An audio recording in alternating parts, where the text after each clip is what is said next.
اب کچھ خبریں کھیل کے میدان سے۔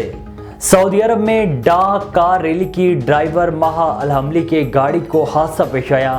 عرب میڈیا کے مطابق ڈاک کار ریلی کے 5ویں سالانہ مرحلے کے دوران ریس کے چھٹے مقابلے کے اختتام سے قبل ڈرائیور ماہا الحملی کی گاڑی حادثے کا شکار ہو گئی۔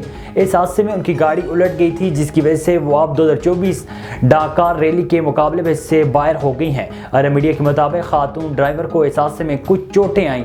انہیں حادثے کے بعد ہیلی کاپٹر کی مدد سے ریاض کے ایک ہسپتال منتقل کیا گیا۔ عرب میڈیا کے مطابق ریس کے ایک عینی شاہد نے بتایا کہ ماہا الحملی ریس کے دوران گاڑی الٹنے کے بعد پھنس گئی تھی اور گاڑی سے باہر نہیں نکل سکی تھی، جس کے بعد سعودی ریسر ہانی نے انہیں گاڑی سے باہر نکالا تھا۔ آسٹریلین اوپن ٹینس ٹورنامنٹ میں عالمی نمبر 1 نوواک جوکووچ کو کروشیا کے نوجوان کھلاڑی نے شدید مشکل میں ڈال دیا۔ کروشیا کے ڈینس پرمنس کے خلاف نوواک جوکووچ کا پہلا میچ ریکارڈ کا حصہ بن گیا۔ نوواک جوکووچ نے 1 کے مقابلے میں 3 سیٹ سے کامیابی حاصل کی، لیکن یہ ان کے گرینڈ سلیم تاریخ کا سب سے طویل راؤنڈ میچ بن گیا، جو 4 گھنٹے 1 منٹ تک جاری رہا۔ نیوزی لینڈ نے دوسرے T20 میچ میں پاکستان کو 21 رن سے شکست دے کر سیریز میں 2-0 کی برتری حاصل کر لی۔